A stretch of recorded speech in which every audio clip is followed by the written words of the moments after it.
Hey, what's going on, guys? G1 Extron here, and we are bringing you Cybercast episode 105, the Transformer video podcast. I am joined with Jaim, also known as Victory Saber 77, and we got quite a bit of Transformer news for you guys. Also, some little news announcements. We have some questions that you guys submitted over Facebook and YouTube, and wanted to also let you guys know that we are going to be bringing on two people that we went to Botcon with. So Primal Sabbath, also known as Dakota, and Dalton, Daltonian's TS Review. So they're going to probably be joining us around 7 o'clock. And so we can talk about some of the Botcon 2015 stuff, since they have put out the brochure and it's got all the information on there, and what we kind of compare it to our experience. And since Dalton's first year at Botcon was last year, if you've never been, maybe he can kind of give you some tips on the do's and do nots of going to Botcon at your very first time, or a convention or something like that. Also, I am going to be giving away, it was free comic book today, or free comic book day, and you could get up to 7. Well, I picked out 3 that I thought that you guys might enjoy. So I got Robots in the Skies, I got some Ninja Turtle one, and Divergence. It had Batman in there. So, 3 things that I like. So I wanted to get those, and I'm going to send those out to one person here on the live stream. I'm going to give the details on how you can win that. It's going to be no charge to you, and it doesn't matter where you live in the world. But I'm going to give those details on how you can win that at the end of the Transformer news. So once we finish that, I'm gonna announce how you can win that, and it's whoever types it in there first, and that's who's going to win. So, anyways, Jaim, you got some plugs and shows and news for us? Got a little bit here. We have the Aftercast, which airs an hour after the Cybercast, which is on my channel, Victory Saber 77. Starts at 9 p.m. Central Standard Time, where we talk about Transformers and other topics too that range from comic books to movies and TV shows. But we also are still looking for a female co-host. So if you know of one, or you would like to, be on the show, just email Josh at g1hexatron@gmail.com, and we will, we want to get to know you, but we want to get a female co-host just so we can get a new perspective, and I think it would be great for the show. Also, if you have a question, please, put question at the beginning of the question in all capital letters, just so we can find it a little bit easier. And for the answer, Josh, for your question, do you want them to put answer in front of it so we know, or just you'll see it, bam, just hit it? Well, Dalton's going to be monitoring that. So, okay. Yes, yeah, it'd be good to put answer in there. Okay. But basically, it's going to be very easy, and anyone that knows me just the slightest is probably going to get a good idea. They're going to get on their first attempt. So, okay, cool. And today's collection spotlight is going to be from Ryan Astley. Hopefully, I'm sorry if I butchered your name. Apologize for that. But we do have the collection spotlight. I think we are, if you want your collection spotlight on the Cybercast, please submit your pictures to Josh at his email account at g1extron@gmail.com. Keep your pictures between maybe 10 to 20, unless you have just an obscurely large collection, then, maybe 23, 24. But send them to him, and we will spotlight you on the Cybercast. And other news, which is all located on Josh's Facebook channel, the G1 Hexatron at facebook.com.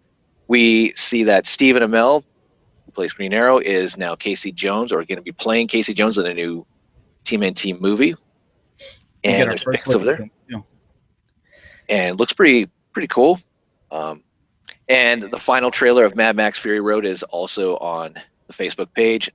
And we find out for Captain America Civil War, Daniel Bruhl, again, I'm probably butchering the name, is going to be playing Baron Zemo. So we finally get to see Baron Zemo introduced into the movie line, which is really awesome. And then we also get to see a first look at Cody Schmidt-McPhee, who is going to be playing Nightcrawler in the X-Men series movie. So there we go. And you can find me Victory Saber 77, Twitter, and YouTube, which seems kind of redundant. I have to say that every week because it never changes. So there you go. And plugging myself as well. You can find me G1 Hextron on Twitter, YouTube, Instagram, and my Facebook page is the G1 Hextron. Everything we're taking a look at today, as far as the Transformer news, except for one thing, is going to be found on that Facebook page. So if you want to go give it a like, you can give it a like. I also uploaded a video earlier this morning of it. I think it's like 35 minutes long or something like that, of me setting up the Cybercast, or majority of it. To be honest, to me, I've been doing it for 105 weeks now straight, and it's kind of a boring process, or it's gotten boring to me. But you can kind of see why I do things a certain way, and I kind of explain a little bit. So if you want to give it a watch, it might be entertaining to you. If you're wanting to learn how to maybe want to do a show on your own, and I don't know, some He-Man show or whatever, and you want to kind of do it this way. Yeah. That would be fun. Then maybe this helps you out a little bit, because I know I've had several people ask, how do you do this and how do you do this? I remember, when Chris, whenever he was first getting into his World of Tanks podcast, so shout out to him. Bear Pride Games.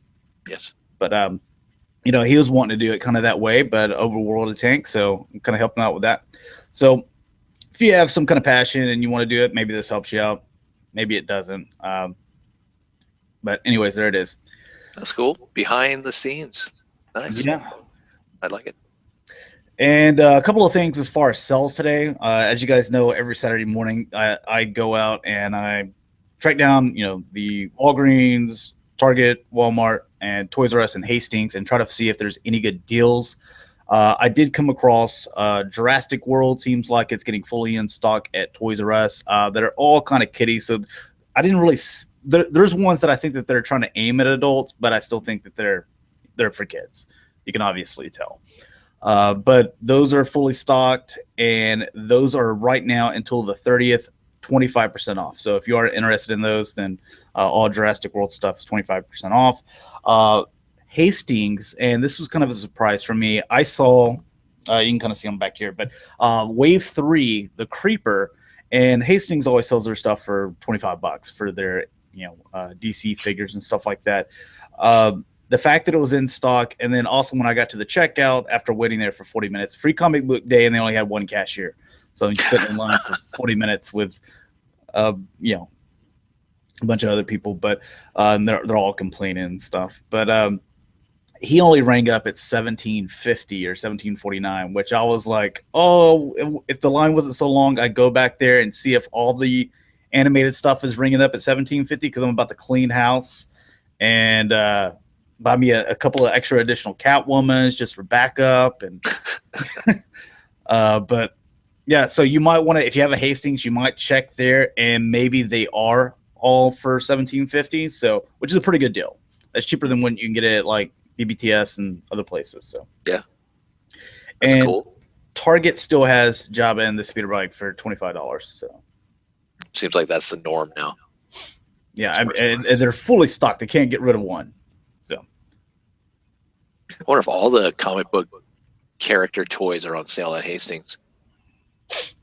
Curious. Oh well, I did. Yeah, I did get Carnage. You know what? I'm gonna have to go up there tomorrow and find out, because if they are, then I'm gonna be getting me a lot of stuff. So well, it's like, because it's free comic book day, I wonder if it's just a promotion for that or something. Oh yeah, maybe. I didn't ask. I've been sitting in the line for 40 minutes with a bunch of sweaty, stinky people, so I just wanted to get out of there. All right, I think that's going to be it. So let's go ahead and get into some of the screen sharing stuff. The first thing that we're going to be doing is the collection spotlight.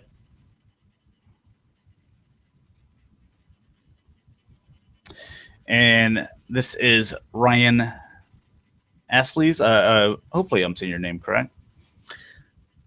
But like what I see very first picture, this guy, he knows what's going on, man. He wants.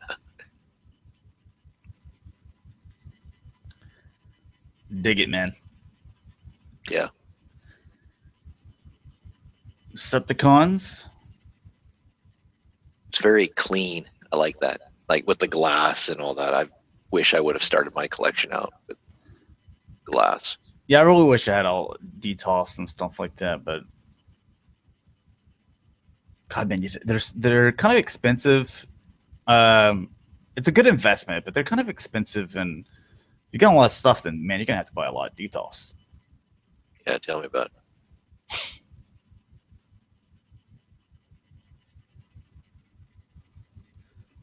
Nice. Get some Mardi Gras beads again. Little Smarty candy necklace. Oh yeah, man, I remember those. I wasn't a big fan of those.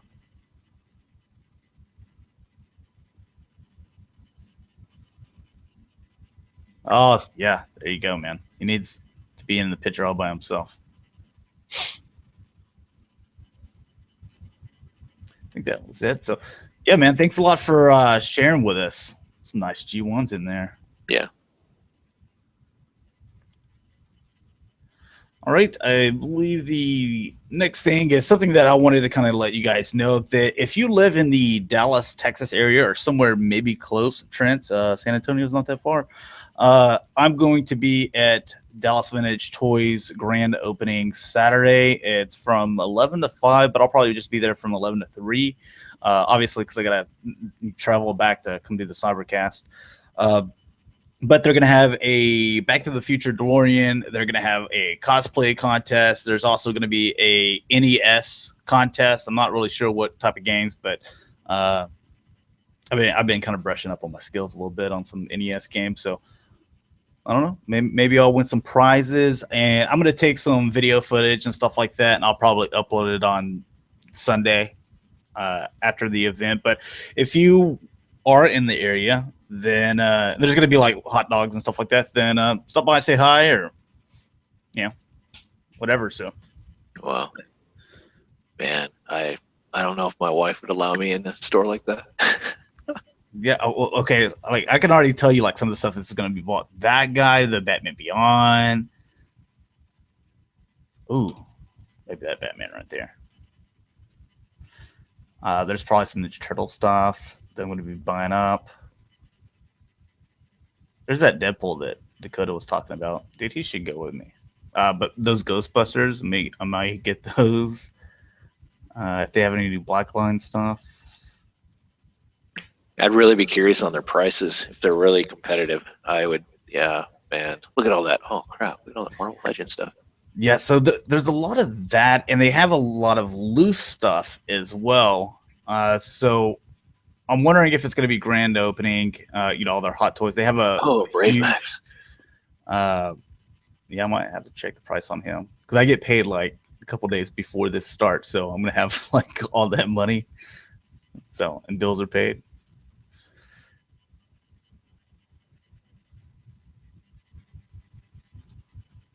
Yeah, so they got all these loose things as well. So hopefully they're gonna have some sales, and if they do, like maybe buy two, get one or something like that, then and you see like the Ninja Turtles going to be out there. They're also going to have this like Terminator thing from Terminator. Is it Salvation? Maybe. Oh, Rise of the Machines. Okay, yeah, the 3. Yeah, so that thing, motorized and everything. So that's going to be out there. Wow, they're going all out. That's what I like to see. Yeah, I've never been to their old location before, but since they did this and they're having all this other stuff, and I was like, you know what, it'd be a good time for me to make it out there. So, all right, taking a look at Hasbro's Combined Wars Defensor. This is just a alternate leg configuration. So, like, I wasn't gonna buy a Groove because I don't like the whole little chest thing that they try to pull off with these combiners. But you can see that they flip Rook around and attach Groove there. And what do you think? that's pretty cool you can actually do that. Gives you that nice G1 look. But the only picture of it, I guess that's the only picture of it. But that makes me a little bit more interested in Groove. So we'll see.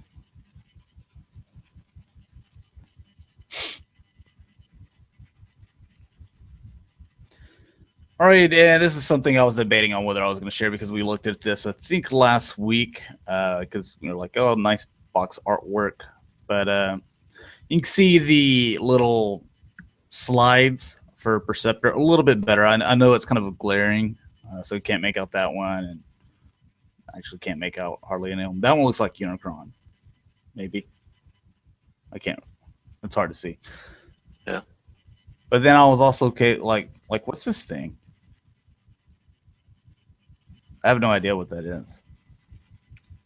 I remember them saying that Perceptor will come with some other type of accessory piece. Yeah. We all thought it would be like a sniper rifle, but I don't know what that is. Maybe it's just a case for all the slides to. Oh, okay. Yeah, that makes sense.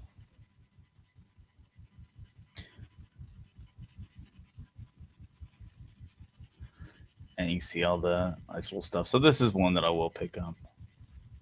Or how much it's going to go for. Same price as the cone heads and all them. Oh, well, what are they again? Like 85? Yeah, I think so. Yeah, I'm cool with that. That's fine. You're fine with no spring mechanism in Perceptor? Well, you know, I've got the characters already. I just don't have those cassettes. The only problem, Perceptor is perfectly fine. Just needs repro labels, but the Blaster, he has the little tape deck issue that's very common on Blaster. So I kind of want it for that, and also the 3 cassettes. Okay. But anyways, Botcon stuff. We're going to be talking a lot more Botcon towards the end of the show. But this is the final reveal for the box set. And it's Oil Slick. I believe that's the name, right? Oil Master. Oil Master. Okay. Yeah, it's Oil something. Now, this guy, like, people are either extremely happy with him or they just hate him. What side of the fence are you on with this guy? I like the fact that they're bringing back this idea that got scrapped, the whole double pretender. But that's, I don't know. I mean, this would be the only place that you get this figure, so that's pretty cool. But I don't know. I'm not really a huge fan of the double pretender, especially that they just took the swerve and flanker and used that. But it worked. I would like to get the vintage or something in there. But because it's not bad. This is a figure, you know, for people that don't know, because I think some people are even like, you know, commenting that, you know, why are they wanting to make a pretender? Well, this was actually a prototype, and there was also a spider that, you know, did make it back in the day. And so for them to kind of paint this up, and it's different colors than what the original idea was for it, or the original concept for it. And yeah, there's some nice paint detail in here, so you can see kind of like some black wash in there with the hair. Mm-hmm. Breaks it up a little bit. I think that's nice. I personally like pretenders just because of Super Guy Master Force. Yeah. Now, even though this guy wasn't in there. Now, before I had seen Super Guy Master Force, I thought pretenders were probably one of the top 5 stupidest Transformer ideas ever. You know, and then I actually saw the series, and it being my favorite Transformer series, then I was like, oh, pretenders are cool now, you know. So even though they're not really, but you like the characters in the show. Yeah, well, especially the Decepticon pretenders, because they were monsters. Especially if you look at the series 2 with Finback Iguanas and those guys, I really like them.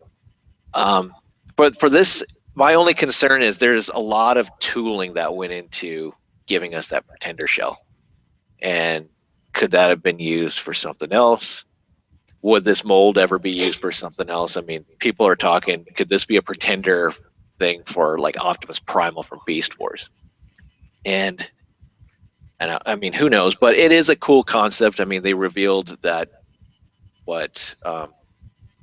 at 96, I think at that Botcon, these ideas, these scrapped ideas and such that didn't come to fruition. But okay, kind of jacks up the Botcon box set though this year. Yeah, I mean, they obviously went up in price, like they do every year. Um, this is something that we can kind of get it more into whenever we have Dakota and Adult Mom with us as well. Yeah. Just because my favorite part is I want to see these like unreleased prototypes that didn't see the light of day. We didn't get at retail. We never got them. And I mean, like you said, where else are we going to be able to get them except for Botcon?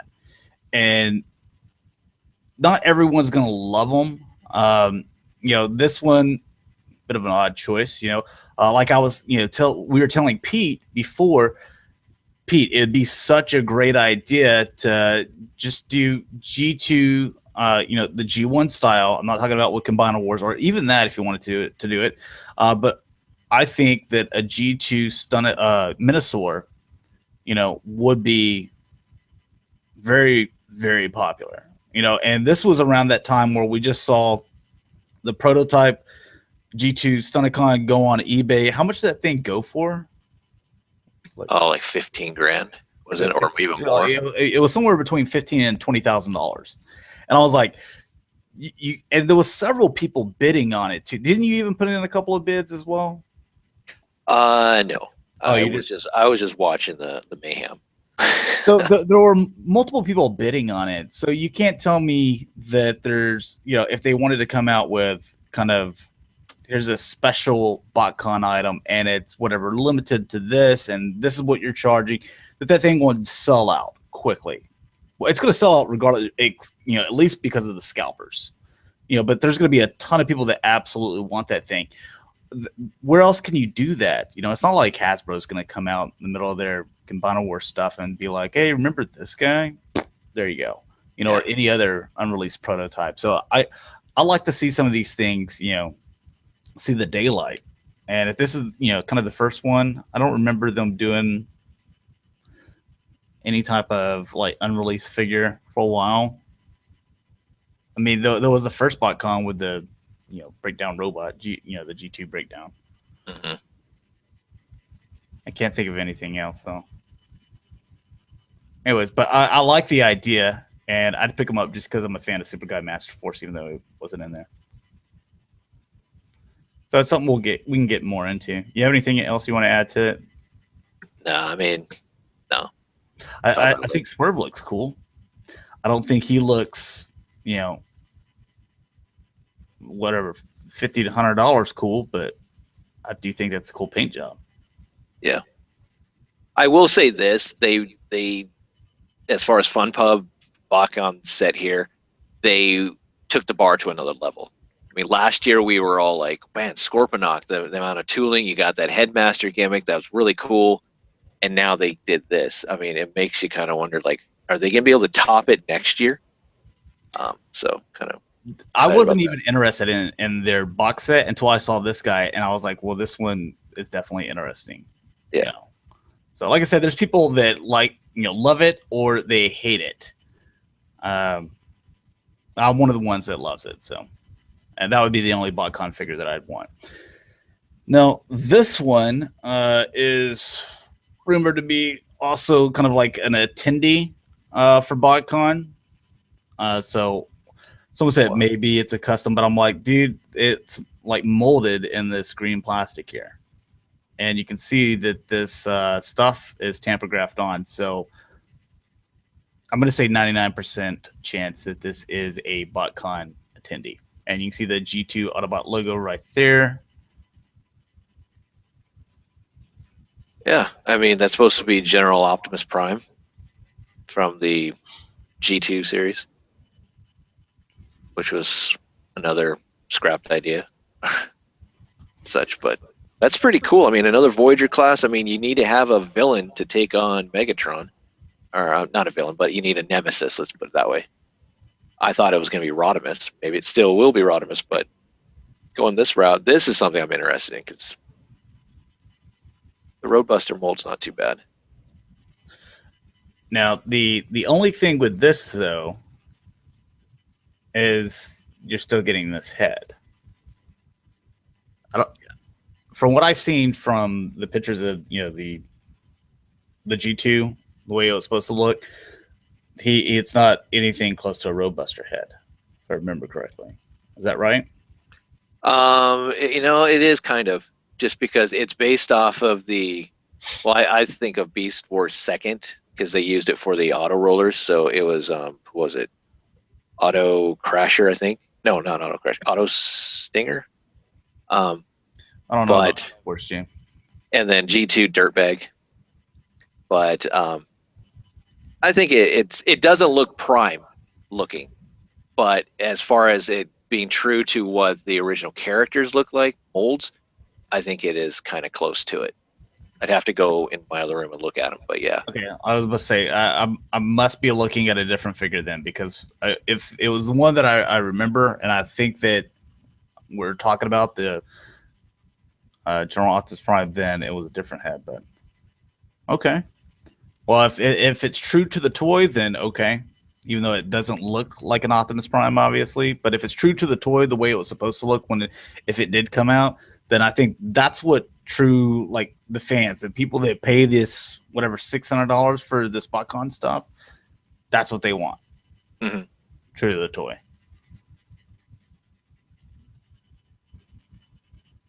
Really curious about the fiction behind this now, more so. Kind of all over the board with this stuff. Yeah. But if I remember correctly, most of the time with the souvenir sets, you don't get any new tooling. It's all in the box set. That's where the cost goes. Oh, really? I mean, last year, did we get anything with anyone else? I mean, I don't know. I just took pictures of y'all stuff. I didn't get any. I noticed that. Are you done transforming that? Here, I needed to take a picture. Get over here. Oh, yeah. So. All right, here's the only thing that I didn't share on the Facebook page. I think I could have. I just wasn't that interested in it. But anyways, the Takara Ultra Magnus from the, what is it, Adventure line or whatever. So, darker blue. There's that ugly little stamp. Do you have this mold already? Yeah, I got it. Part of the Beast Hunters. So would you buy this one? This car is going to bring a premium price. Yeah, it's got that stupid little RID stamp on there. Yeah, probably not. I'm not trying to talk you out of here, Jaim. But. No, I mean I already have the mold, and I know. I mean, it's a nice repaint. I do like the new coloring and at least the coloring on the hammer there, but it's not worth, in my eyes, that extra premium price. Okay, there's also some comparison shots. God, man, come on, where's the comparison shots? All right, here. So this is the one that you have, or is this? Yep. Okay. Yep. So you get some chrome on the wheel, or not chrome, but silver or whatever. You actually get looks like rims. Mm-hmm. A little bit more accurate here. Then you have some gold there on the hammer. If I told you I lived in Japan, I'd be buying it. But yeah, I'm fine with mine, and I'm not a huge fan of RID. I haven't committed to the line yet, but I'm fine. This is one mold I can just have one of, and I'm totally cool. You haven't committed to how many RID figures do you have, Jaim? 2. Just 2. Optimus and Fix It. I think you're committed. You think I'm committed? I should be committed. The only one that I think is kind of cool looking that I wouldn't mind picking up is Strong Arm. I think that one looks kind of cool. Yeah, I'd pick up the Takara version of that one because they add more paint apps to the actual head sculpt. So I like that. Yeah, I think that's what was it. Derek J. White, whenever he came on, he was like, that one is, or also I think it was Josh Perez, that the Takara one is a lot better than the Hasbro because of the accuracy. So Yeah. Which is most of the time. I would pick up Drift though too. I've looked at him every time I go down the toil at like Walmart or something. I'm like, there he is. Should I put him in my cart? But I haven't yet. Here we got a Prime One Studios bus. So the stuff again, if you don't know much about Prime One Studio, they are officially licensed. So there's a lot of stuff out there that's officially licensed by Hasbro. It's not made by them, so this is one of them. Yeah. Okay, and these are just different bus. So I was like, wait a second, did he like transform? But Transforms. I was like, Jesus, they're already expensive as they are. If he can do that stuff, then this is gonna bring some money. But yeah, really cool. I mean, the accuracy, you know what? Here's the on the Bayformers. Why do they always in robot mode look like they're all like beat up and stuff and look realistic? But whenever they transform into cars, they're just like look like they just came right out of the car wash, waxed and everything, and look all shiny. I know why. It's because hey, GM says no, these cars need to look good because that's why we're paying all this money to have these cars in here. It's kind of a sponsorship. But I'm just saying for the accuracy. I overthink Bayformers. I'm sorry. Just remember, it's just a movie. I know. But you know what I'm saying, right? Oh yeah, I know what you mean. They're always got your that transformation. You got like a wax job and all that crap and dents taken out of you. So it works. All right, getting into the masterpiece stuff from Transformers Asia. Takara is going to be reissuing Sideswipe. Okay. Now, this is going to exclude Japan. So take that, guys. We get the reissue of Sideswipe, or can, but you can keep your exhaust. They're like, yeah, whatever. It says it's going to come with an exclusive bonus as well. Now, better be his jetpack. That kind of gets under my skin a little bit. Just because, hey, you guys that absolutely love Sideswipe and we're excited for this figure and pre-order to make sure that, hey, this is going to be a popular mold. So we're going to come out with 4 of these things. You guys, thanks a lot, but that's it. Hey, you guys that were kind of on the fence, but how about we sweeten the pot? Here's something exclusive for you. I want my exclusive too. Send me the exclusive item. I don't even know what it is, but the fact that I'm not going to be able to get it unless I buy this thing again, it gets under my skin a little bit. Yeah, I mean, when they first released this was a very popular figure. It sold out. It climbed in price like crazy. And then they had the QC issues. Paint chipping, all that type of stuff, and then they released it again, but instead of being in car mode, it was in robot mode. They did the same thing with Alert, but now to do this, I mean, I'm hoping the paint job is better, but I'm hoping that surprise isn't just his little jackhammers for his hands, because that would be really disappointing. I mean, if he comes with a backpack, then I would be tempted, because then I could have one displayed in car mode, because it's this really sweet car mode, and then have one in robot mode. But you're gonna have to blow me away with an exclusive to get me to buy this thing again. I absolutely love it. I've got them all. Tiger Track, God, he's like in San Francisco right now. But after him, I'll have 5 of this mold, the 4 authentics, and then the 1 gold KO that they never came out with that color, so I didn't have a problem buying a KO there. But I absolutely love this, except for the fact that I got mine. It was like 3 different shades of red. Yeah, maybe they'll fix it. This was 1 shade of red. This was this one, or even more than 3 shades of red. I mean, it was all over the place. So yeah, maybe that's something that they'll fix.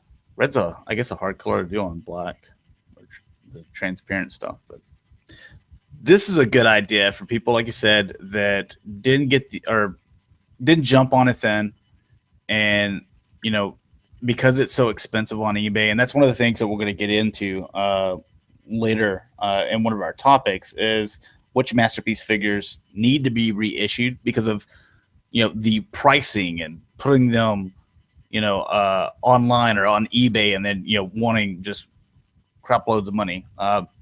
Exhaust. So that's one of the topics we'll get into. Well, here's something really quickly.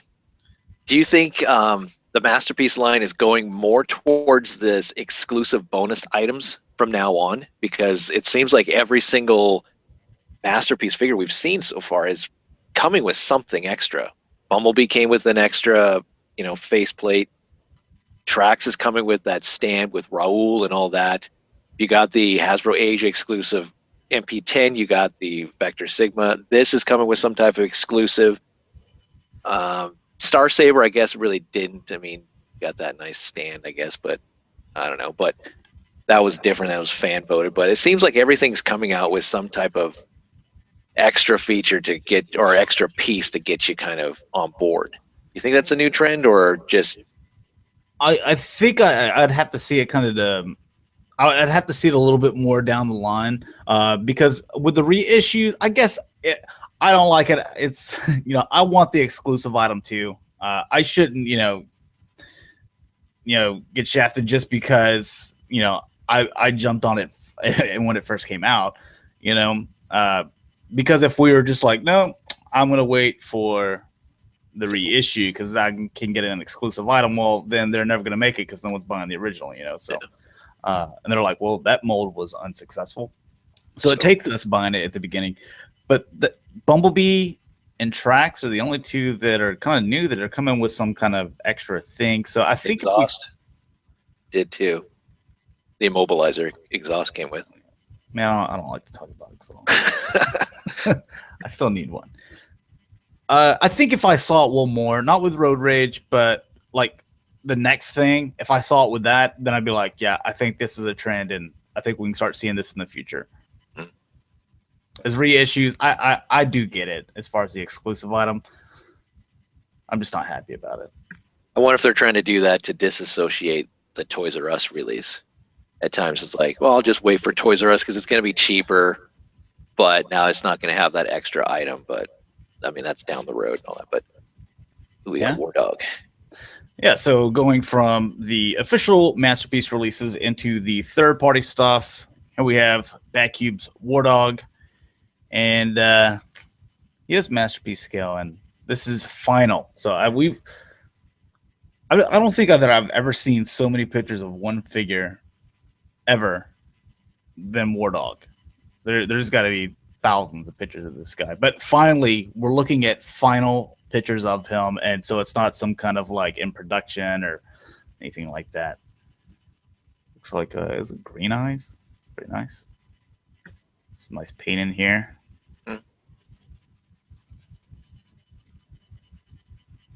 Now I know people, they absolutely love this and they were like, oh, totally bought. And then when they revealed what the price was going to be, or retail stores, they were like, well, I don't know. I think that they thought that it was going to be the same price as that. Forgot their whatever third party names, but Outback and Braun. Is it Brawny? Yeah, Brawny. I forget what Outback's name is, but I think they thought it was going to be that price. But this guy's obviously a bit larger, and looks like he's got a lot more going on here. Is this something that you're going to be picking up? I'm tempted to, because I think it's one of those third-party Masterpiece figures like Quake Wave. I think it's going to be that good. I do want to see some reviews on it before I commit, but it's something that's really fantastic looking, both in robot and in tank mode. And I swear, I think Takara would take cues from this. Just because the way it transforms and the way it just works, it's just really well engineered. It's like Lockdown from the animated series, where you have this car, which is a deluxe, but when you transform him into a robot, he's like, much taller, like a Voyager, but it's a flip-flopped. So in tank mode, he's large, like MP10. So he's that size. But whenever he's in robot, then he's a little bit smaller. So he doesn't tower. He's not the same height as MP10. He's actually shorter. So the mass shifting and stuff like that, I love it.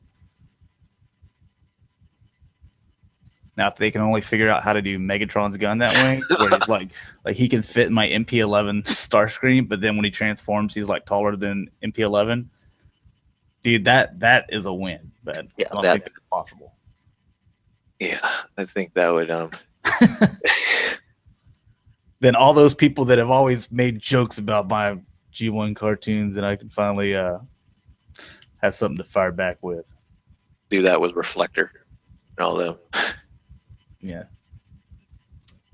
Because, people are always like that with your, what kind of, He-Man fans, Count Marzell, Transformers, he's a Walkman, but he turns into a big, or the gun stuff. I'm like,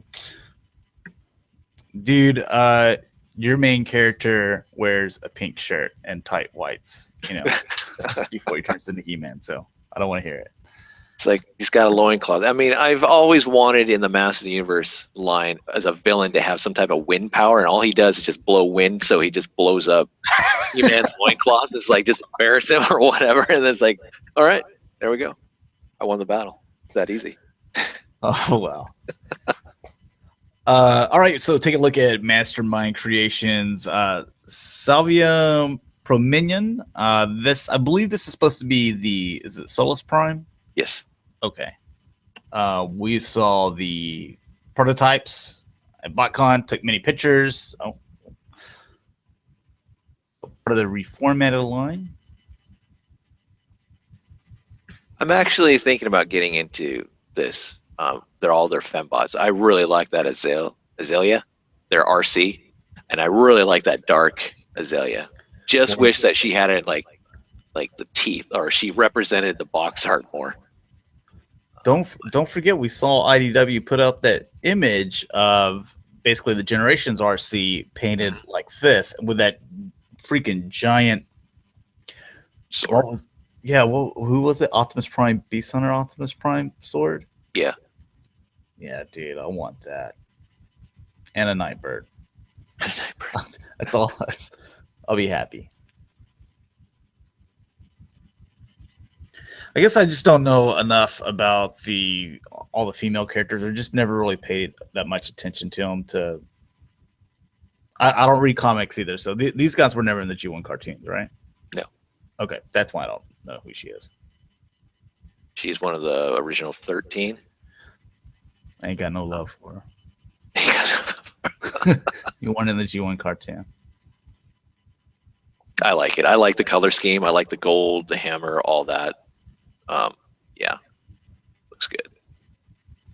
And they're not too expensive. I mean, Azalea was priced around that $50 to $60 range. Not too bad. You know what? If I got this and I had that Beast Hunter or that Ultra Magnus that we just looked at from Takara, because they both have hammers, I'd make them a couple. Well, that is her hammer. So, that he has. Hey, you got a hammer? Yeah, I got a hammer too. We should date. We should date. God. I'm always taking like little pictures and stuff like that. So nothing provocative, just funny pictures. But take a look at Toy World's Shine Bug.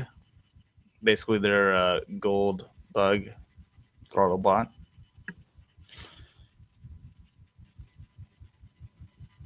Yeah, that was the end of season 3 when that happened. A lot of people think it was 4, but it was whenever the virus with the rats and stuff. I remember Bumblebee gets damaged really bad, and they like repaints him or does something, and then he's like, "Hey, I'm gold, and now I want to be a new name." Okay, we'll name you Goldbug. Yeah. Yeah, he's like, I look like I'm gold. I look like a gold bug. Well, Optimus is like, well, that's what you're gonna be, gold bug. Like, okay, that's it. That's all it had to. You see a new paint job and you change your name. Like we can't, walk in and like get a haircut, and be like, whoa, look at this new haircut. I look more like a Mark now. You know, well, that's what you're going to be now.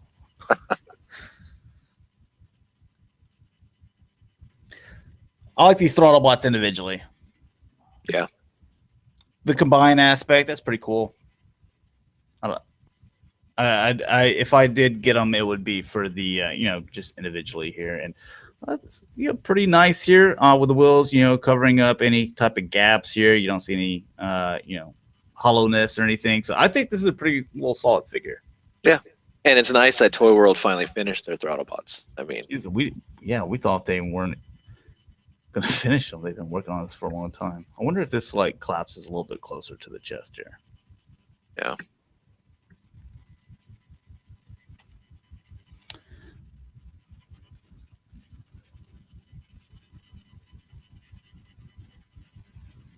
All right, and G Creations, Sure King. Let's see what we got here.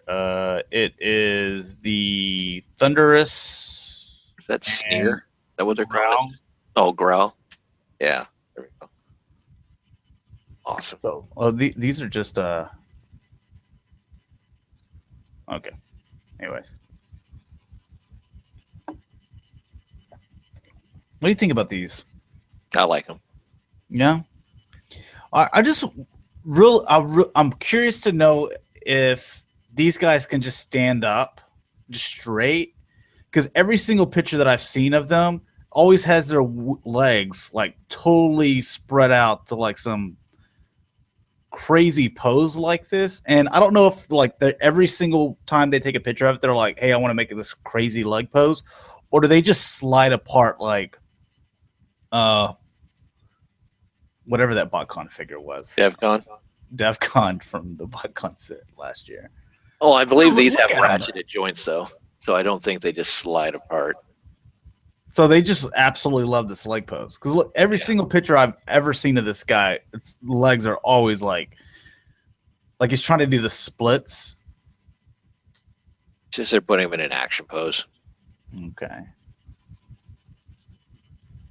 But I do like these. I like the fact that they're extremely large, and I'm really wanting to see the final product of the combined mode, because that thing's huge. Yeah, look at that. It's a lot of nice chrome too, man. We get distracted by the shiny. Yes. Tell me about it. It's something that all us G1 fans, we have that problem. Oh, there's next to bottled water, I guess.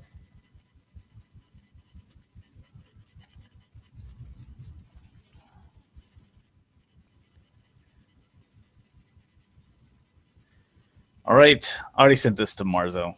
He loves it. Of course he does.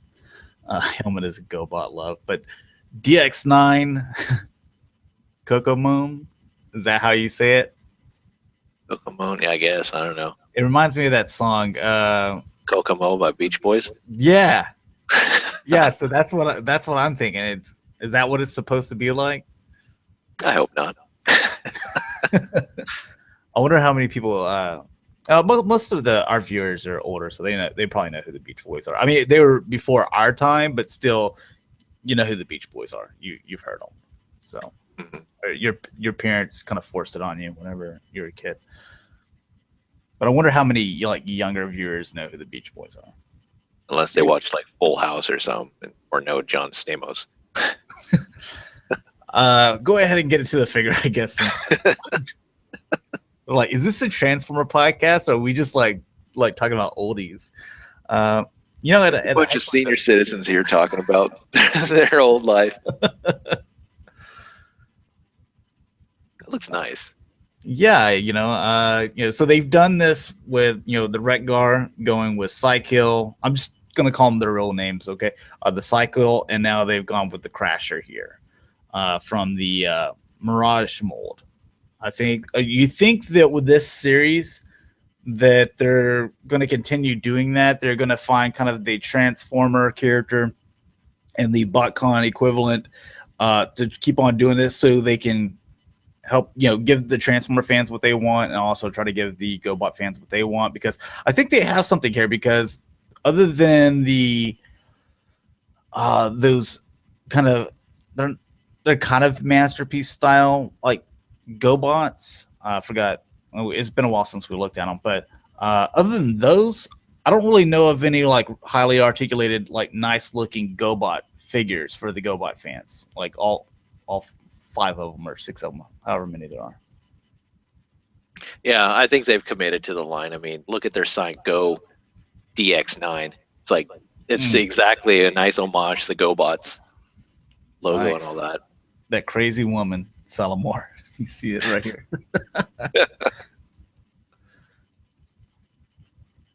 I like the packaging's pretty cool on these two as well. Oh, look at it. Yeah, the card. Mm-hmm.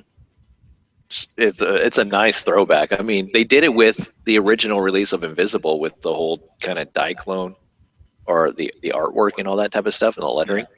But I like when third-party companies put that much effort into their product, not just with the toy itself, but with the actual packaging and the overall just look. It's fantastic. Yeah, it looks like it's animated on there too. So, yeah, I like that. Good job, DX9. All right, from Mega Steel, here we have. Go which Granville. Was that what they're calling it? Okay, yeah. Yeah. There's Stormbringer Megatron. Yeah. This was one that I remember Dakota really liked.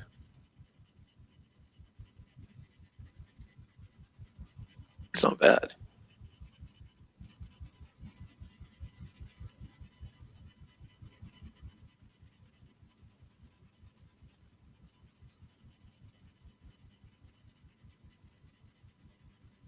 I mean, I like it, but again, we have the Combiner Wars Megatron. I mean, I know they're not anything like the same in a way, but I don't know. How much do you think this is going for? Since I'm just gonna assume maybe like over 100, or let's say if it was $100. I go with the Apollyon. Just go that route. All right, what if it was $80? We'll try to figure out kind of the over under here. Like, what would you pay for this? Trying to figure out what kind of size this thing has. Yeah, is that Sever? Chug line? This is going to be for the Chug line, I think. Yeah, because who's behind it? What Megatron is that? Is that the Apollyon? No, that's the little. Is it the? Oh, the Kids Logic, the little Kids Logic little guy here, but he's on this like little. Oh, okay. Checkbooks come in or whatever. That little box. I used to always put those were good boxes, man. That's where you put your G.I. Joe weapons. But anyways, I think he's probably Chug. I'm thinking that he's Chug, and he's probably about a Voyager size, because what are these guys, like 3 inches, and he's sitting on this. I'm just kind of going off what I can see here.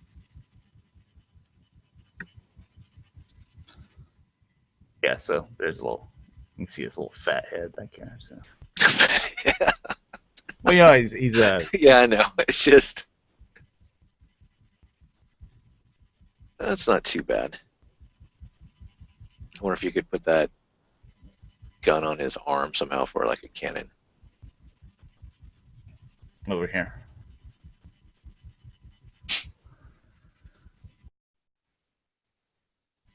Well, more pictures, then we'll take a look at it another week. So, all right, take a look at FansProject's.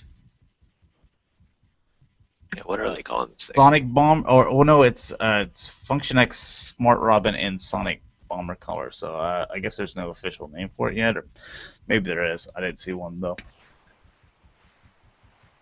Yeah, I'll buy that. Oh, what we got going on here? Oh, hey. Joined by Primal Sabbath. Oh, you guys bait me in with the Botcon talk, and then you're showing me FansProject stuff. I see how it is. No, we saved it to the end, so. You know, I'm just gonna collect the original ones that they plan on coming out with for over the next decade. So. See, I like this one more than their Smart Robin. I mean, for what it's worth. Really, I like the Smart Robin, and it's a good design as far as the transformation. It's really cool. Like these wings and everything become the feet. I mean, this opens up and it kind of like splits apart and comes together to be his chest. I mean, it's really cool and smart as far as design goes. I love what FansProject does with these headmasters.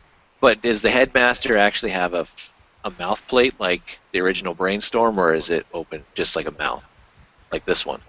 It's open like a mouth. Ah, see, that's why I probably didn't pick it up. This one makes sense because that's, you know, Sonic Bomber didn't have base or mouth plate, but. All right, and then you have your updated code, Chrome Dome.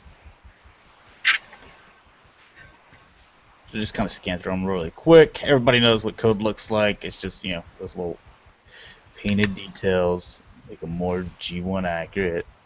Again, you guys. Make you spend your money a little bit. You guys that absolutely love this figure and committed and said pre-order there at the very beginning. Thank you for your money, but now we're going to release the real version. No, it's all the people who decided I want that code, like, I don't know, 6 to a year ago and paid stupid money for it. Now they're like, what? They're releasing this one for half the price. Unfortunately, I wasn't one of those people, so I got mine for $60. That would tick me off.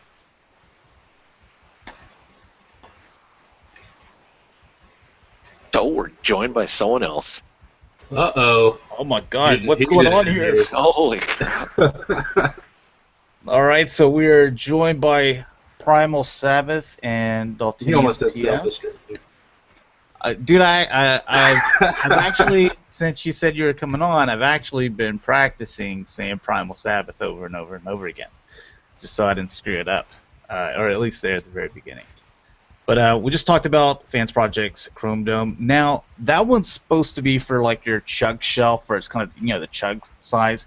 This is going to be masterpiece size, and this is going to be MakeToys. So. Wow. Ooh, look, it's a little double-seater. Nice. You can go on a date. Now, every picture I've seen that this stuff is not connected up here, so I'm just assuming that this doesn't connect. You're going to have those gaps in there? I probably will connect, but, I mean, these are all prototypes still, so. I mean, MakeToys does us right. And for some reason, you get a little reflector camera. Okay. That doesn't make any sense to me. I'd rather have a little rewind or something. But.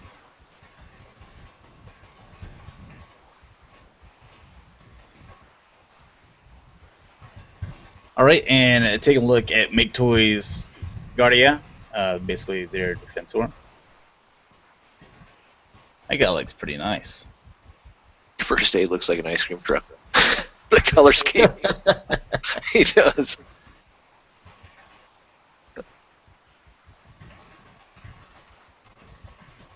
You know, but I still like the way the Combiner Wars looks as well. Now, do I think this one looks better? Yeah. But is it, you know, $300 or $400 better? No. Not to me, at least. Eh.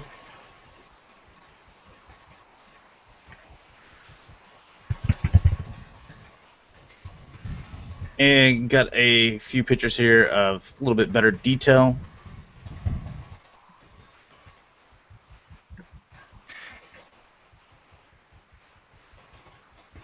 So you can kind of see the joints, the connection pieces and stuff like that.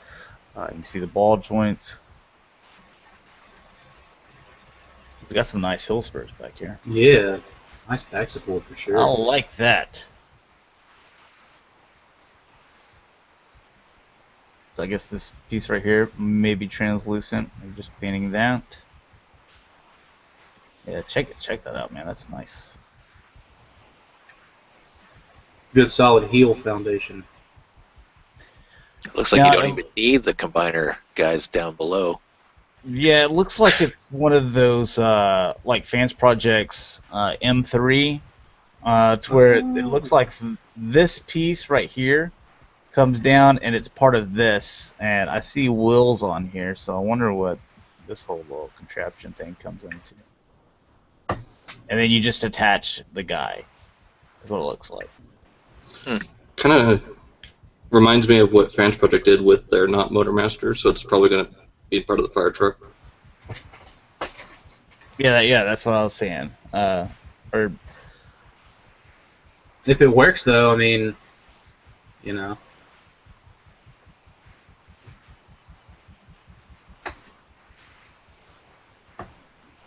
all right, so go on. All right, X-Transbots. At least these images, we've already seen the face. There's still just kind of little renders here, but Cyclonus, he's going to be the third. Eligos, I guess is how you say it. So he's going to come after the sweeps. And you can kind of get a nice look at him there. Man, that's what I'm talking about. X-Transbots. I'm going to see how this Apollyon turns out. And if I like that, I'm going to be checking out them sweeps. Then I'm going to be checking out Cyclonus here. Better follow this with a Galvatron. Man, I might just be buying it up. X-Transbots. But it's all going to come down to that Apollyon. Like, this is like your first, like, okay, here's our masterpiece guy, and your first guy in your kind of masterpiece style, skill and quality. Better hit a home run. It looks like, the little seat, you can, okay, why else would you be able to open the cockpit if he's not going to come with a little mini Galvatron for you to sit in there? I want to see it. Better have his fist posed up. Yeah, that's the way I want it. Ultra Magnus something. There you go. But yeah, that looks cool, man. All right, in SXS, they've been coming out with a couple of figures, so we know that they're not just some brand new company, and they posted this week, their Hot Flame. Hot Flame. Of basically their IDW style hot rod. So, Wonder what size class this will be. Is this Chug? Which one was the Blur? What size class was the Blur in? He's kind of a Voyager size. Might be around that then, if I had to guess. yeah, I'd be interested in it. Oh yeah. I think part of it that was series. Because the only thing we have so far is the repaint of Springer in the Cloud series, and that goes for stupid money.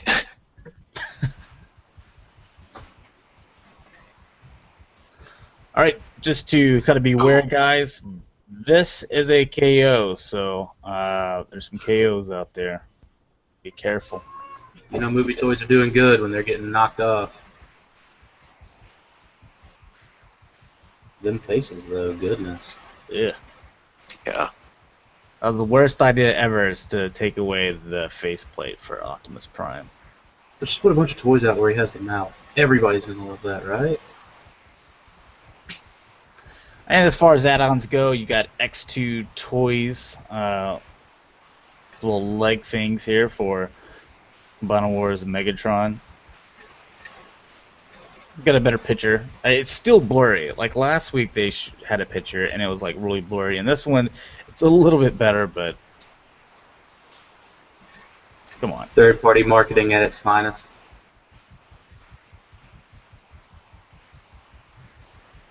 And from Dr. Wu, all these different colors and guns and all kinds of stuff here. So, Which Prime do you have? Pick your gun. and also from Dr. Wu, Oh. They little spikes and stuff. Goodbye, eHobby 2015, Scourge, Nemesis, whatever. I can just get the sword this way. So, there you go. Looks pretty sweet. I do like that sword. All right, and this is something that I'm going to do. So these are the 3 comics I mentioned before, or at the very beginning of the Cybercast. And I'm going to be sending these out to one winner, and I've sent. Dalton's going to pay attention to the chat. So the first person to get the correct answer for this, just put it in a single comment. The names, if you would put answer in caps at the beginning, and then put them out there, and just put it in that one comment. If you got one wrong, Dalton will let you know that, hey, you got this guy wrong. But me personally, and first person to get this right gets them all, and then you can contact me on Facebook or YouTube, and I'll get your information. I'll ship them out to you. Okay, waiting. Come on, let's go. Who's my favorite Transformer character? And I'm gonna say that it's a Decepticon. Star Wars. Who's my favorite character? It's a bad guy. DC Comics. Who's my favorite character? It's a good guy. And who is my favorite Teenage Mutant Ninja Turtle that's actually a turtle? So, go. Wow. Can I answer those? No, man, you can't. Gosh.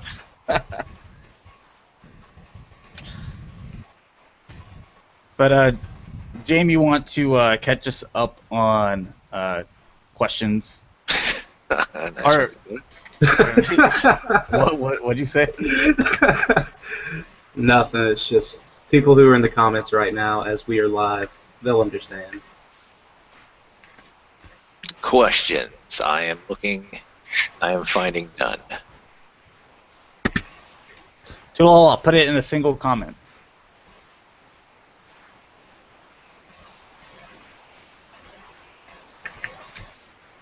Nemesis Destroyer, right, except for the turtle.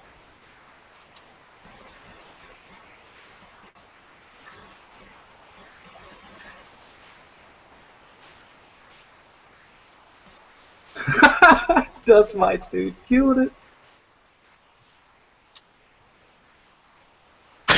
Wrong turtle, so. Man.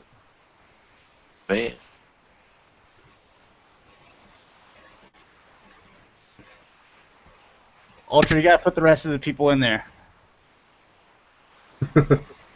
So this is just turning us watching the chat. That's what we're doing right now. I thought it'd be very easy. Okay, Nemesis Destroyer got it. He got the first 3 right, and then he got the Donnie right. So Nemesis Destroyer, send a YouTube message or Facebook or Twitter or whatever address you want me to send them out to, and I will ship them out probably next week, okay? Anyways, wanted to bring you guys on because we're going to be talking some Botcon stuff.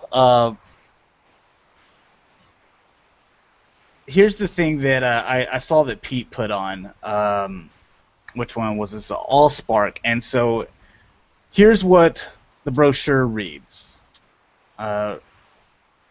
States that, like it did a couple years ago, please do not bring products that violate Hasbro's own intellectual property.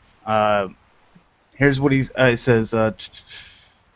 Please do not bring products that violate Hasbro's own IP there. And he said this will be strictly enforced. I lobby for the term third party to be dropped. It is a meaningless term. Main thing that we will not permit are things that infringe on Hasbro's IP. If an exhibitor is unsure something infringes on the IP, most likely it infringes on the IP. So don't bring it. And to clear it up even more, basically no third parties are going to be allowed to. I believe he even said even displayed. Like in display cases like they've had previous years.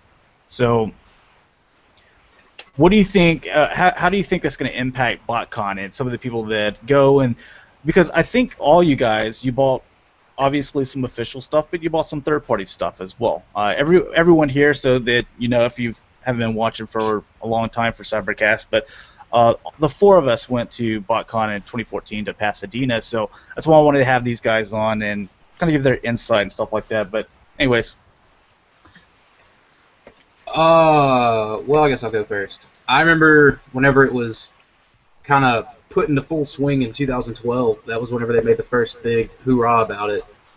And, I mean, the whole weekend, there was really nothing going on. I think Robot Kingdom booth, he was putting together one of those, I can't remember what it was now. It was one of the Perfect Effect toys that was about to come out at the time. And just like put it on display. I think T Source booth had a few things on display, but nothing for sale, obviously. But man, Sunday rolled around and it was no holds barred. Like everyone just started putting their third-party stuff out.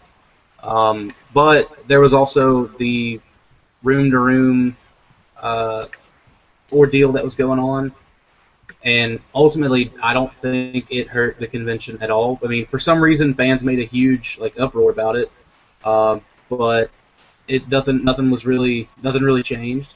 2013 rolled around, and third-party stuff, or IP infringing stuff rather, made its way back into the dealer room. Last year, same thing. I think Sunday they actually went around and they were like, "Oh, hey, you can't have that out,"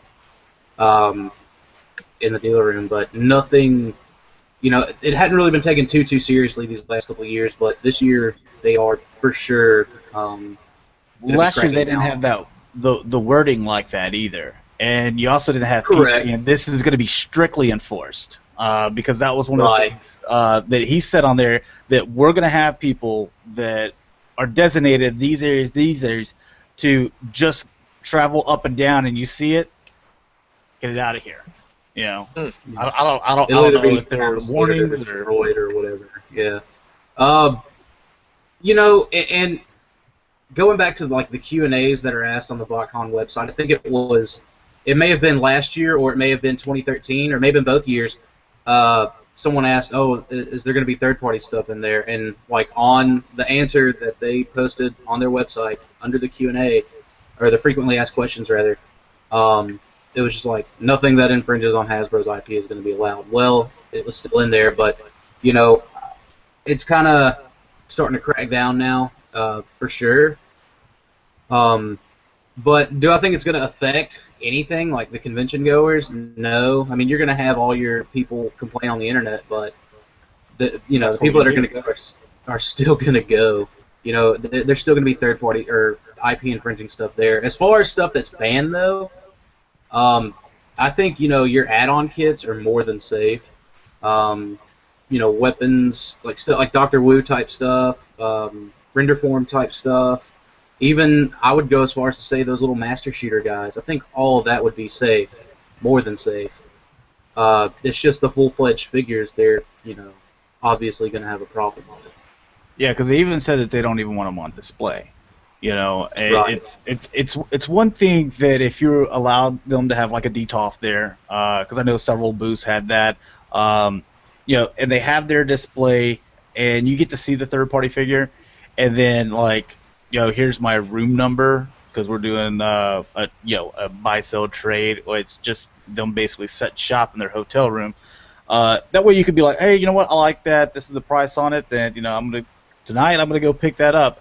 I think that would be cool if they would allow that, but they're not even gonna do that. So it's don't even put it on display, is right what they're saying. Right. I still don't think that's really gonna affect anything. Anyone that's part of any of the online communities, like the various websites, they're already going to know where the room-to-room sales are going to be, and they already know what's going to be there, and there's nothing that can really be done about it being sold out of someone's room. And I think that's fine to that degree, but I don't know. I can see where they're coming from in not wanting it on the sales floor. It's their convention. You know what I mean? The only problem with the room-to-room is if the convention is in the same place as a quilt like convention or something like it was when we went. God, those people went to bed at like 7 p.m. Dude, But I'm anyways, so curious to know who's going to be in the hotel with us. the other two guys, haven't got a chance to, give your opinion. What do you think? Come on, Don. You've had like 10 minutes. I don't think it's going to affect it too much either. I mean, they could just, have a piece of paper saying, if you want to buy these third-party things, you can just come to our room. So, and as far as the add-ons, I don't think that's going to be a problem either. Yeah, I'm the same way. It's not going to affect anything because, one, the third-party stuff is expensive, so it's your demographic is more niched going after that stuff, and they'll find it when they want it. As far as them cracking down, it's kind of odd. I mean, they must be getting the hammer struck down on them from Hasbro or someone just to get this stuff out of here. Who knows? It'd be great if they decided not to and the hammer struck down and they lost the license and someone else is now doing Botcon, but Cybercast. Yeah, Well, I don't know. I'm not a big fan of Ryan Savage. Because I think he doesn't have a clue. He didn't even like Transformers. I don't think it's really Brian's call, for whatever that's worth. But I'd rather see Pete take the reins and do more with it than But regardless, the third-party stuff, yeah, it's not going to be a big deal. I mean, last year, there was that Mech Ideas Gauntlet that was a Botcon exclusive, so you're not going to see any of that type of stuff. Which even then, yeah, it's not that big of a deal. I mean, you'll find it in the parts party. I think the parts party now will increase. You'll see more of that volume of just people going into rooms more, and we'll see what happens if security has to start going room to room. Like, yeah, you can't have that many people in there. You got to get out. I mean, because the other thing was the Guardian from Perfect Effect was also being sold there too, and that was a big, ticket item. It was only going to be at the cons and stuff. But, yeah, I see the parts party actually increasing business more, which is good. That's awesome because you can get better deals, I believe. But it means you're going to be spending more money prior to the dealer room opening, it seems like, if you're not thinking about it. Have money before the first day even open. Food, parts party. We'll get into like some experience because I kind of I had like a little segment I wanted Dalton to get into because it was his first time and he can kind of get into the do's and don'ts and stuff like that. So we'll get into that a little bit later on. My first time. Something else to kind of add to that.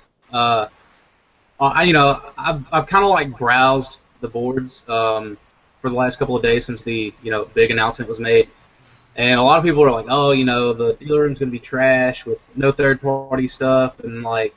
That's very much not true. If the TFCon Chicago dealer room from last year was any indication of the quality of wares and stuff that dealers are going to have in that area, then there's nothing to worry about. And I mean, again, this is stuff you can go and click add to cart and it'll ship to your house or your place of business probably for free if it's an order over $150 or whatever.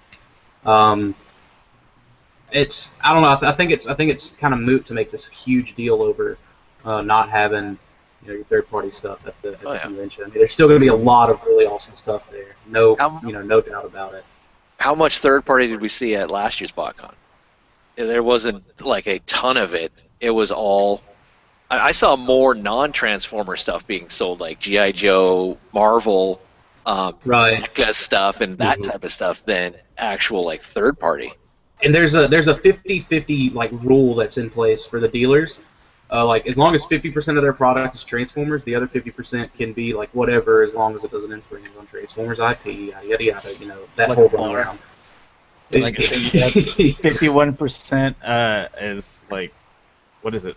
Like food or something? Oh, I forget what it was. But something. 51% is either food or beer or liquor or something. Then whether you have to. I don't know. I just go in at, hey, you got food too? Oh, great. Let's talk about some of these prices. Now you're gonna get me dirty. Yeah, so there's 6 convention packages available. So the first one, and basically kind of the primary one, is the Primus package. And if you are a club member, it is $409. For non-club members, it's $509. So it's going to be $100 more. Something that I think we can all suggest is, if you are interested, let's say you're not going to this Botcon, but you plan on going to the next one. Whenever that availability for the club opens up to where, hey, you can get a free figure, sign up for the club.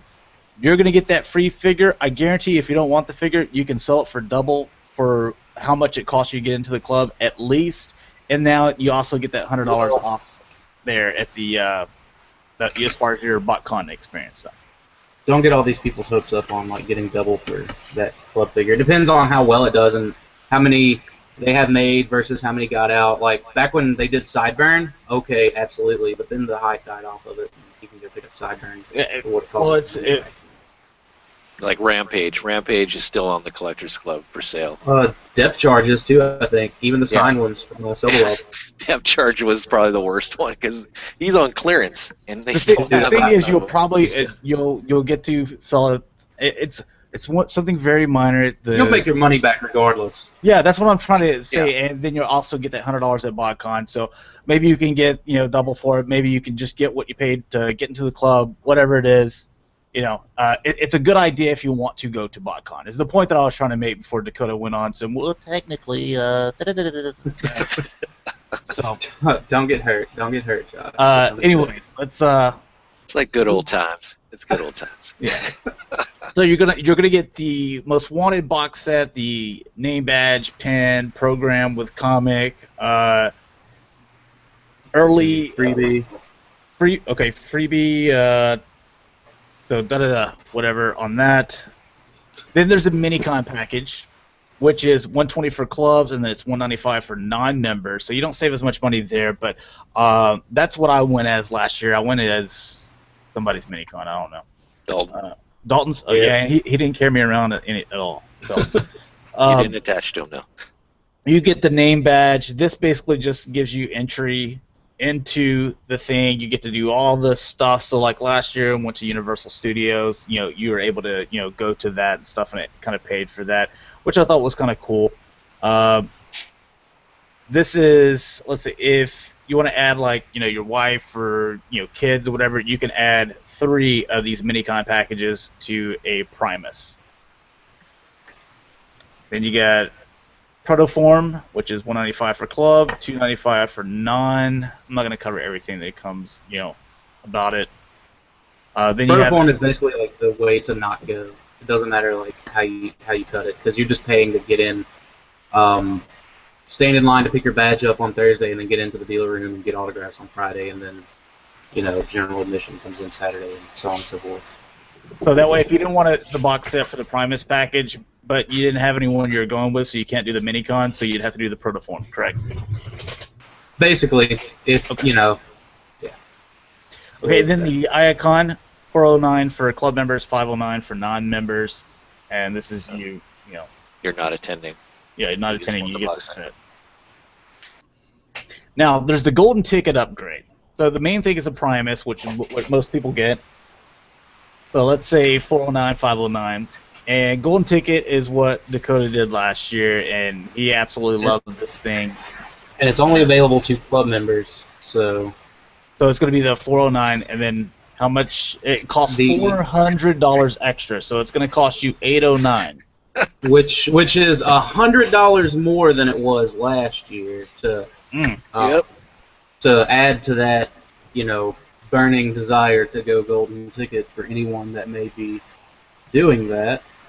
Less voice actors too. But here's the kicker. I think is this whole time since they did golden ticket, it's supposed to be like, dude, this is the cream of the crop. Like, this is like the ultimate experience. You get to do all this stuff. And Dakota, I remember he always tried to convince us that like golden ticket was just like the greatest thing ever. And now there's Frank Welker coming, and the golden ticket is no longer the highest level you can go. So already at 809 with golden ticket. If you've got another $200 that you'd like to drop, then you can add the VIP experience as well, which I always thought the golden ticket was supposed to be like the VIP experience, but well, the VIP experience is just for Frank Welker, and the golden ticket having a $100 increase this year. Of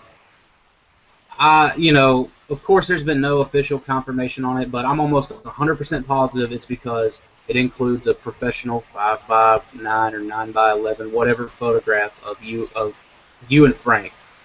But it's not worth the $100. They should have kept all that Frank stuff separate, totally separate.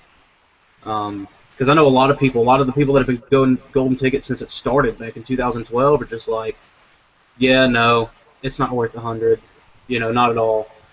The 100 extra than it was, because there's no more added benefits other than you get a picture with Frank, and the lithograph that they give you at the golden ticket ceremony will have his signature on it, but it'll also have like 2 other signatures on it too, because it's just Susan Blue and John Moshida this year. So you have 2 voice actors that are going to be there, and then Frank's not even going to be at the golden ticket reception. If I recall correctly, it doesn't show him really attending that. He might, but I doubt it. So $300 would have been pushing it, even if Frank, all that stuff with Frank were to go down, because again, only 2 voice actors. It's just a lot of people aren't. That's not really sitting well with them. I don't think they're going to do very good on golden ticket sales at all this year. Real quick, Scott. I don't know how many YouTube accounts that you have, but I'm gonna block every single one of them. So, just letting you know. What did I miss? I'm just getting tired of it. Okay, so 1,009, and the one thing that you were talking about with the golden ticket is one of the benefits was you get all these extra packages, and you're able to proxy them. You get 3 times the limit on souvenirs, and you get into stuff early. Like, you can use that to pay for it, but not this year. You won't be able to do that this year. You get to see it. You get to sit in the front of the line with like the panels and all that type of stuff too. And right.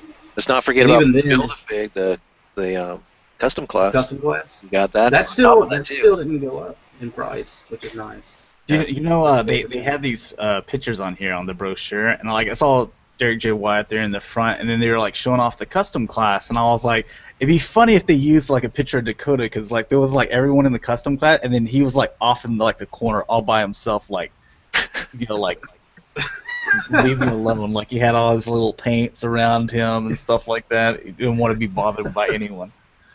Dude, I was putting together Primal Prime.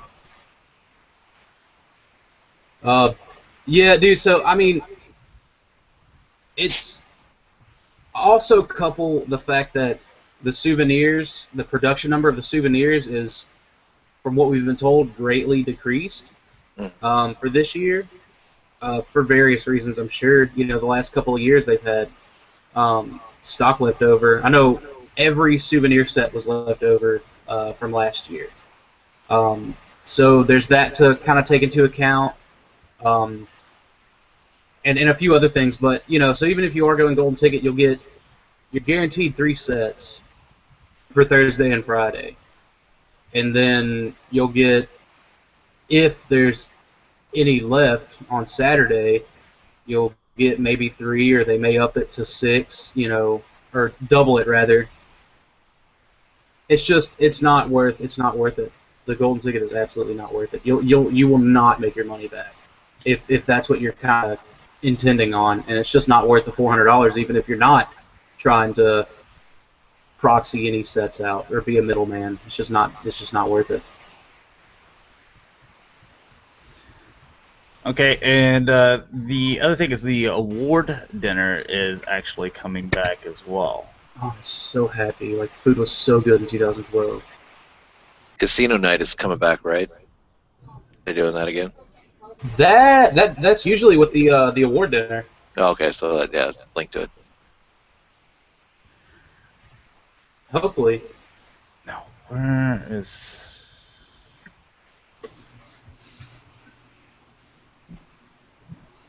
I saw something. I swear I saw something on here. Now I'm trying to find it, and I'm having trouble doing it. But it also said something like on the brochure about the room-to-room sales and stuff like that. So while third parties are not invited to the convention technically in the dealer room, hey, we want to let people know. It, like, you advertise it as kind of like it's something that hey, this goes on as well.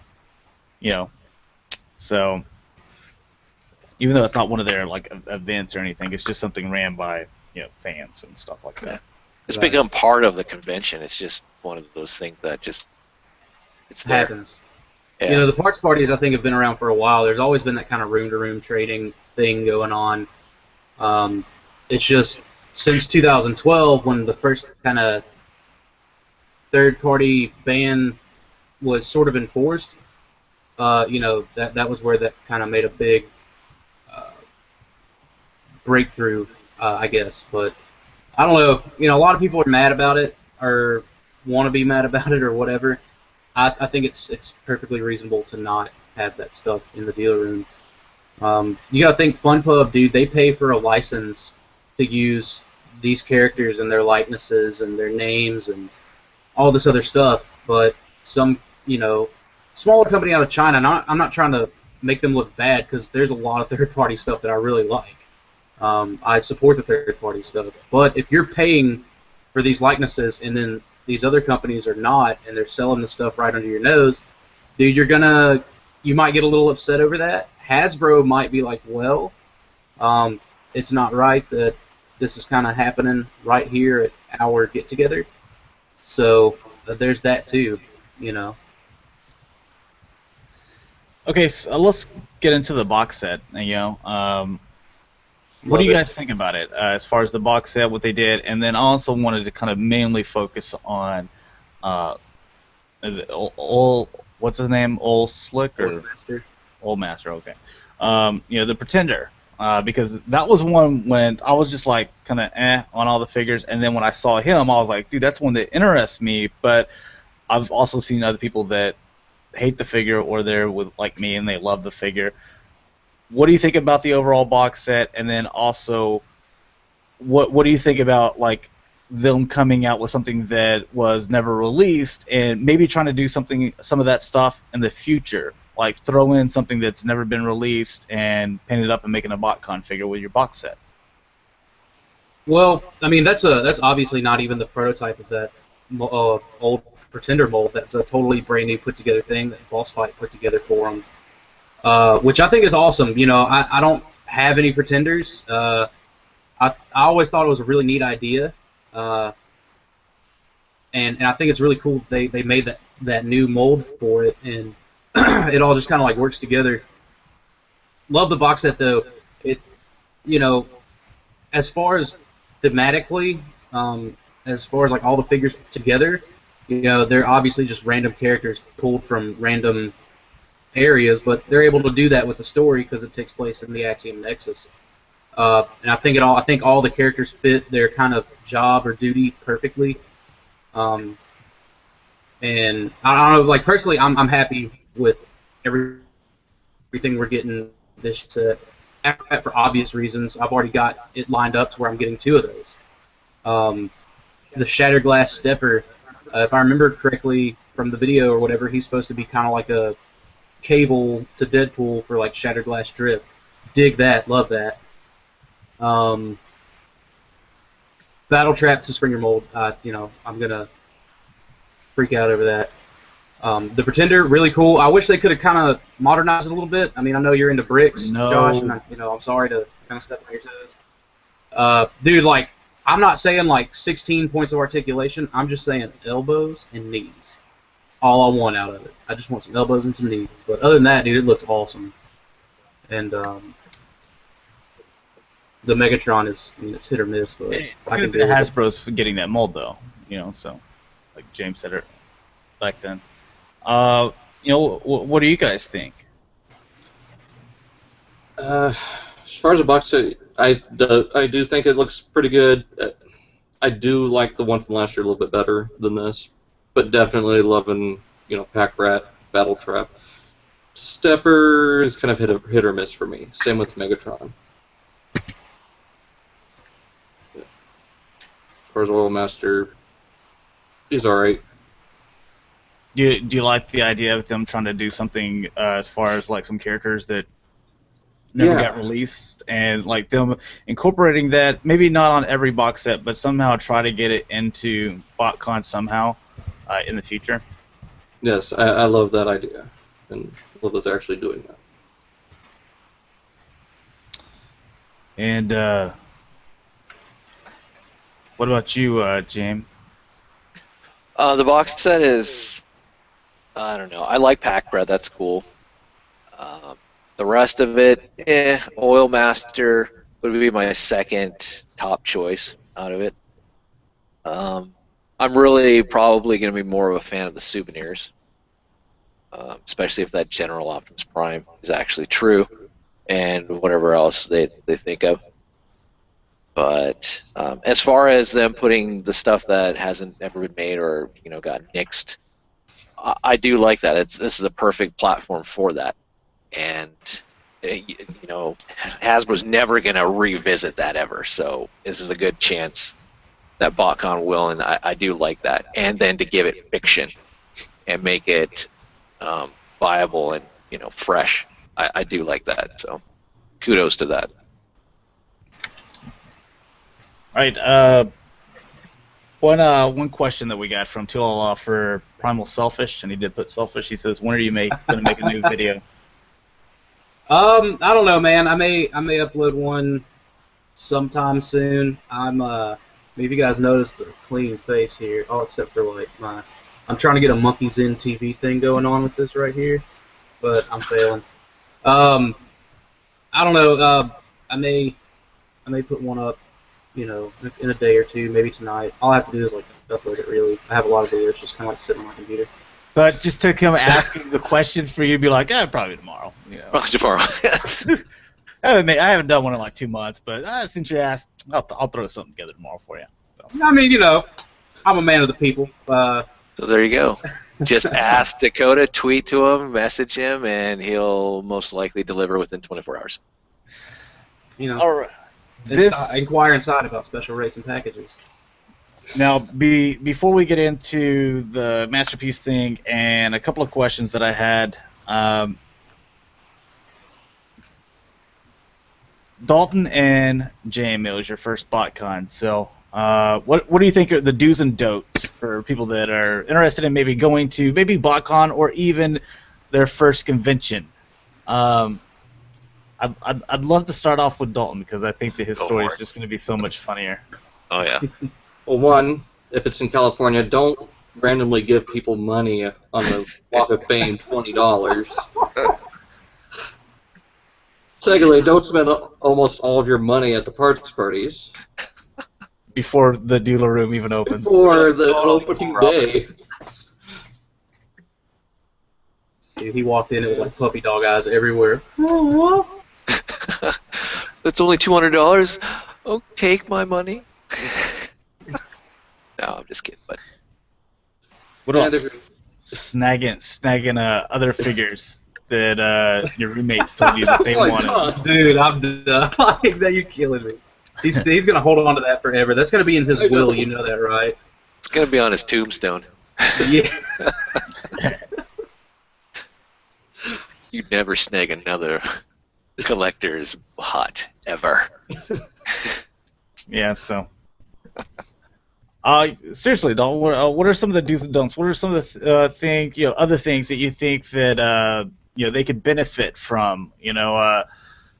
Because like we did with there was a fridge. One, find out that there's a fridge before you go buy like some giant I don't even know what that thing was. It was just huge. Find out the depth of that fridge, because dude, that fridge wasn't gonna hold anything we were trying to put in it.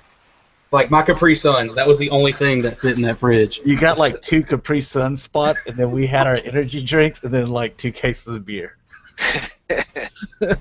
Dalton had like sodas or something.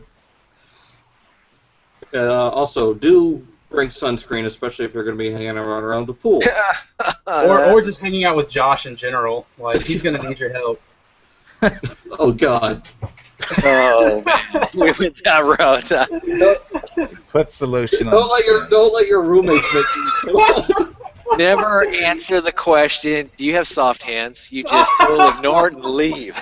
Well, when you know, okay, well, Dakota was there. I know that he works with automotive parts, so he's probably got rough hands. So that's why I wanted to ask Dalton. Dalton, you got soft hands? He said yes. I said, all right. Well, here's the lotion. Take care He of it, bro. looked at him first. Dude, it That's got another so thing Silence here. of the Lambs so quick. It was like, ugh, that was so funny. Yeah, it was. Easily the best part of the weekend. What else you got, James? You got anything for us? Just know your limitations. And if you can, try and go with some buddies, or get to know people on the boards or whatever, and try and hook up, and so you have some people to hang out with at times. I mean, go in there, you're gonna find new people, new friends, and all that. But it is kind of nice to have people that you kind of already talked to prior.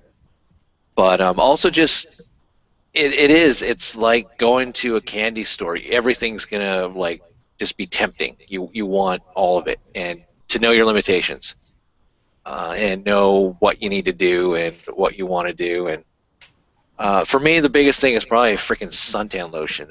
Don't sit out there by the pool drinking and neglect your legs and your other extremities that are exposed to the sun. And when you walk by a suntan lotion display, you pick it up. You don't just look at it like, I might get that later. We picked it up on the second day.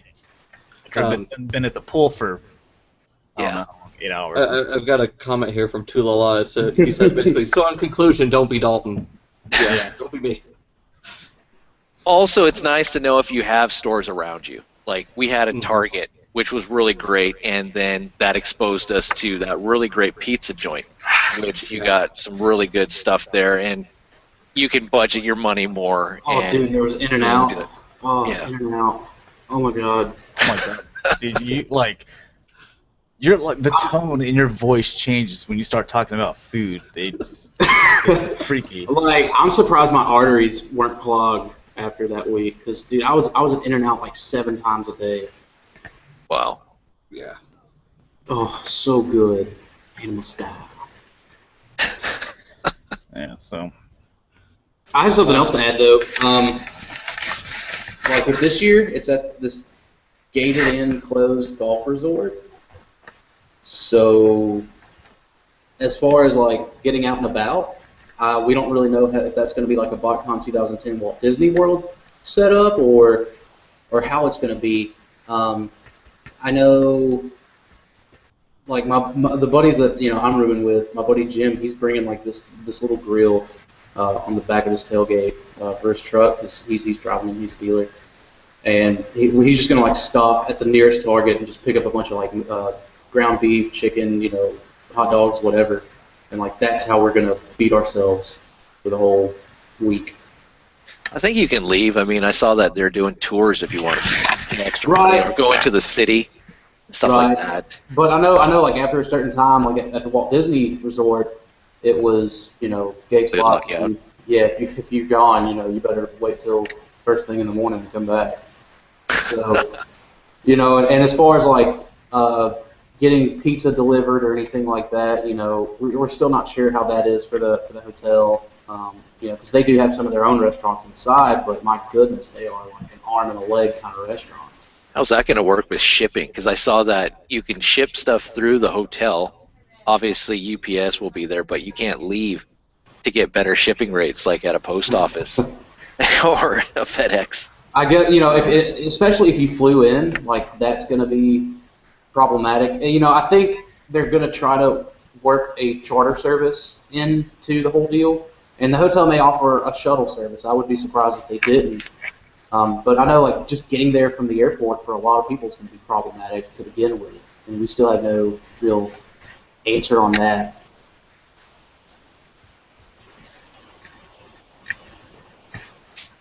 Okay, so moving along. Some of these questions that you guys sent on Facebook, and also to all your YouTube questions that you sent me in, we'll get to those next week. Want to kind of go in closing, which Masterpiece figures need to be reissued? Anyone? Hasbro Soundwave with all the cassettes. There you go. That's a good one. Mm-hmm.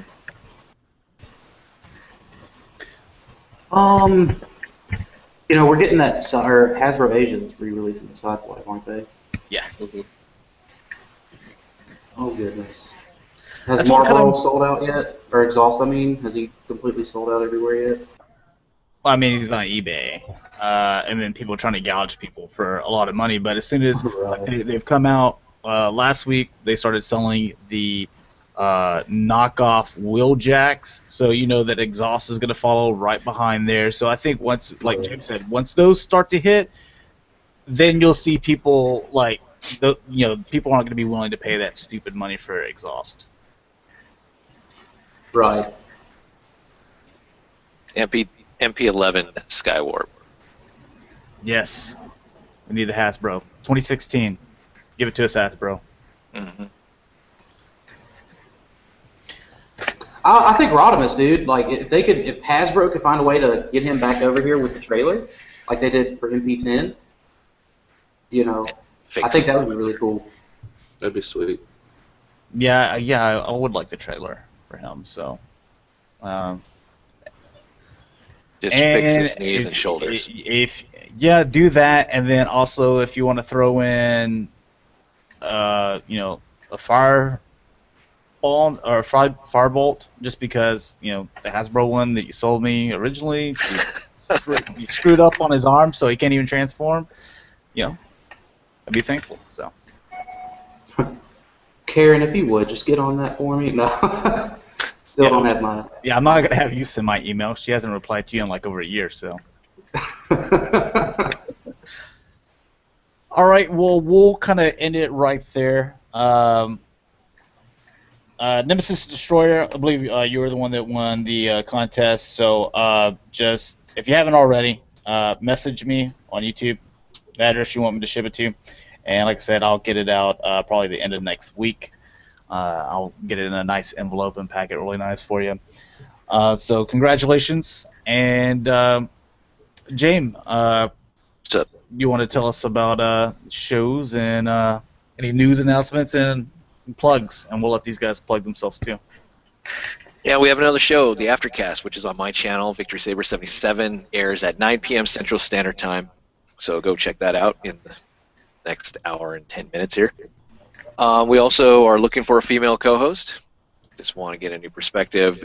And if you know of someone or you would like to be that female co-host, just email Josh at g1hextron@gmail.com. If you want to have your collection spotlighted on the show, just email your pictures to Josh at the same email address, g1hextron@gmail.com. Keep your pictures between 10 to 20.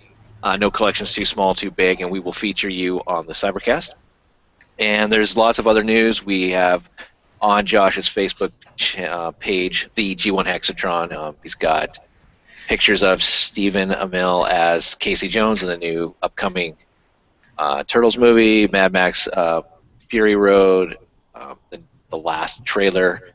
Captain America Civil War, we see Daniel Burrell as Baron Zemo, and also we see our first look at Cody Schmidt-McPhee as Nightcrawler for the upcoming X-Men. And you can find me, Victory Saber 77, on Twitter and YouTube. All right, Dalton. I'm Dalton. You can find me on YouTube, Twitter, Facebook, and Instagram at DaltonIansDFs. And you can find me everywhere at Primal Sabbath. Primal Selfish type in- LLC. Of course. It is a non-publicly traded company, private sector. Yeah. All right, and I want to thank you guys for coming on towards the end and kind of talking a little bit with us.